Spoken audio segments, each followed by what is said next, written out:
welcome to my YouTube channel Informative Spot. In this session, we will discuss converse of Wilson theorem. पिछले session में हमने Wilson theorem क्या होती है इसके बारे में पढ़ा था. अब हम डिस्कस कर रहे हैं कि इसका कन्वर्स क्या है विल्सन थ्योरम का. राइट, तो विल्सन थ्योरम क्या थी कि अगर कोई भी प्राइम नंबर है तो उसको कॉन्ग्रुएंस के फॉर्म में कैसे लिखेंगे कि p-1 का फैक्टर किसके कॉन्ग्रुएंट आएगा -1 मोडुलो p. तो इसका कन्वर्स क्या हो जाएगा, स्टेटमेंट है जो हमारी. अब इसका कन्वर्स क्या हो जाएगा कि अगर हमारे पास n ग्रेटर देन 1, n-1 का जो फैक्टोरियल है वो कॉन्ग्रुएंट है, जो n-1 का फैक्टोरियल जो कॉन्ग्रुएंट है -1 मोड किसमें n में. तो अगर ये टर्म ट्रू है हमारी तो दैट मीन्स जो n होगा वो जो n है वो क्या होगा हमारे पास प्राइम. ओके कि अगर हमारे पास कोई भी n ग्रेटर देन 1, n-1 का factor congruent to -1 mod n आता है तो यहाँ से हम क्या रिजल्ट निकालेंगे कि वो नंबर क्या है प्राइम. तो इसका यूज क्या कहाँ पे आएगा, राइट, कन्वर्स विल्सन थ्योरम का. कि आपको कोई भी एक नंबर दिया होगा, जैसे आपको कोई भी नंबर दे दिया 23, 25, 27, आपको चेक करके बताना होगा कि वो नंबर प्राइम नंबर है या नहीं है. तो आपको ये नहीं बताओगे कि हाँ हमें तो पता है ये 23 प्राइम नंबर है, राइट. तो आप एग्जैक्ट थोड़ा ना लिख सकते हो कि 23 is prime number because it is not divisible by any other number. But you have to prove that कि that n-1 factor is congruent to -1 mod n. This result is true for n is equals to 23. That means by using of converse of Wilson theorem that number n is equals to 23 is the prime number. ऐसे करके आप इसको क्या करेंगे, show करेंगे, right.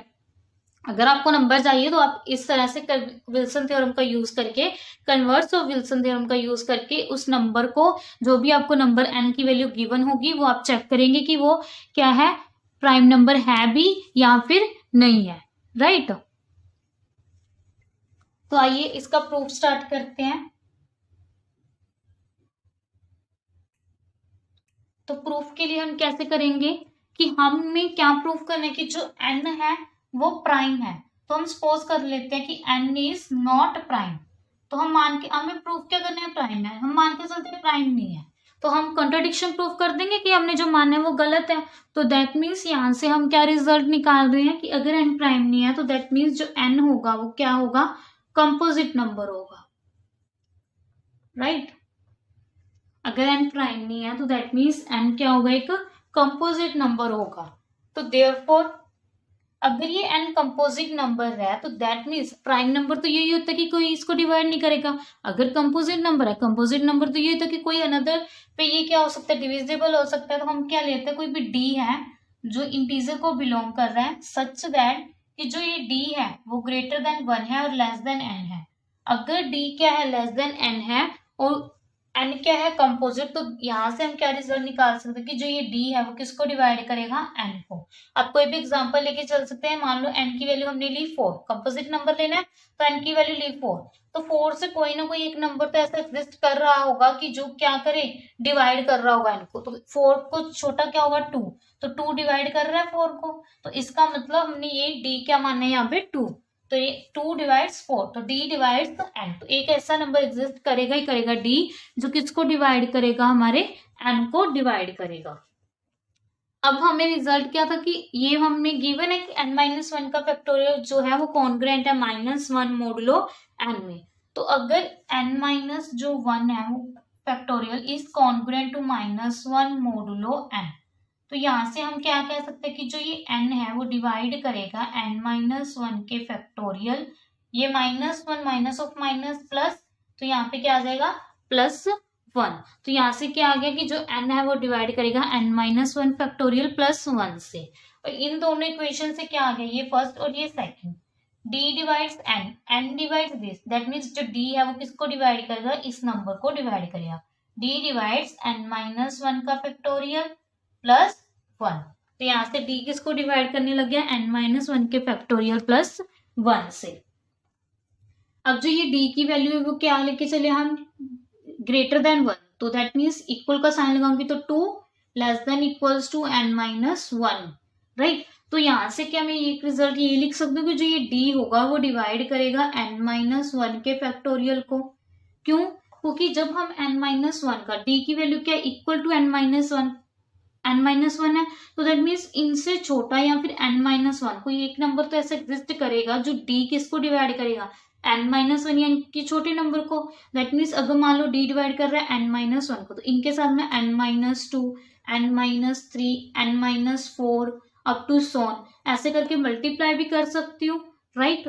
तो क्योंकि multiply करने से कोई फर्क तो नहीं पड़ेगा, जैसे मैंने 2 लिखा, 2 डिवाइड्स 4, तो यहाँ से मैं कोई भी नंबर 2 3 ऐसे अगर मैं नंबर मल्टीप्लाई कर दो तो कोई फर्क पड़ेगा, नहीं पड़ेगा। 4 2 ज़ा 8, 8 3 ज़ा 24, तो 24 भी 2 को डिवाइड कर रहा है। तो इसका मतलब अगर इनमें से कोई एक नंबर डिवाइड कर रहा है, तो अगर उनके साथ कोई टर्म मल्टीप्लाई कर देंगे तो वो उन टर्म्स को भी क्या करेगी, डिवाइड करेगी। तो यही रिजल्ट मैंने यहाँ पे लिखा है कि डी डिवाइड जो डी है वो क्या less than equal to n-1 है यहाँ पे। तो इसका मतलब जो डी होगा वो n-1 फैक्टोरियल को क्या करेगा, डिवाइड करेगा। ये टर्म समझ आ गई, क्योंकि n-1 फैक्टोरियल को जब आप खोलोगे तो ये कोई एक नंबर तो ऐसा आएगा ना, क्योंकि ये मल्टीप्लाई होंगे, तो एक नंबर को तो जो ये डी है वो डिवाइड करेगा ही हमारा। तो अब ये इसकी इक्वेशन का क्या मान लिया हमने, थर्ड इक्वेशन। तो ये भी एक हमारे पास इक्वेशन थी, इसको थर्ड मान लो, इसको मान लो fourth equation. From third and fourth क्या आ गया, जो ये डी है वो n-1 फैक्टर प्लस 1 को डिवाइड करो, ये डी इनको। अब इन दोनों को जब हम माइनस करेंगे फ्रॉम थर्ड एंड फोर्थ को, तो यहाँ से क्या आ गया, जो डी है वो किसको डिवाइड कर रहा है, 1 को। लेकिन जो डी की वैल्यू थी वो तो 1 है ही नहीं, वो तो कहाँ से शुरू हो रही है, 2 से। तो मीन्स जो ये रिजल्ट है हमारा, वो रिजल्ट क्या आ गया हमारे पास, फॉल्स आ गया, क्योंकि इसकी टर्म क्या बन गई, 1/d। अब इसको अगर पूरा पूरा डिवाइड होना है तो इसका मतलब डी की वैल्यू क्या हो सकती है, सिर्फ 1 ही वैल्यू हो सकती है, इसके अलावा तो कोई वैल्यू नहीं होगी डी की। लेकिन डी की वैल्यू तो कहाँ से अज्यूम करी है हमने, 1 से बड़ी होगी डी की वैल्यू। तो इसका मतलब हमारा रिजल्ट क्या आ गया, फॉल्स आ गया। तो अगर रिजल्ट फॉल्स है मीन्स हमने अज्यूम क्या किया था कि जो n होगा वो क्या होगा, प्राइम नहीं होगा। तो इसका मतलब यहाँ से क्या आ गया, जो n होगा वो क्या होगा हमारे पास, प्राइम ही होगा, राइट। तो ये था कन्वर्स ऑफ विल्सन थ्योरम। अब आपको प्रूव करना है, जैसे 23 है, 23 प्राइम है ही नहीं, तो यहाँ पे क्या पुट करोगे, 23 minus 1 that is 22 factorial is congruent to -1 mod n। तो इन टर्म को 22 फैक्टोरियल जो आया है उसको मोड 23 में चेक करोगे कि क्या वो टर्म -1 के कॉन्ग्रुएंट आ रही है या नहीं आ रही। अगर वो टर्म आ रही है तो हम क्या कह देंगे कि वो नंबर क्या है, प्राइम है। अदरवाइज नहीं आ रही तो वो नंबर प्राइम नहीं है। ओके गाइस, ये थे आपके पास कन्वर्स ऑफ विल्सन थ्योरम। अगर कोई भी स्टेप में आपको डाउट हो तो आप कमेंट बॉक्स में कमेंट कर सकते हैं। Thank you guys. अगर आपको मेरी वीडियो अच्छी लगी हो तो प्लीज प्लीज उसे लाइक शेयर एंड कमेंट करना ना भूलें। Thank you. Informative for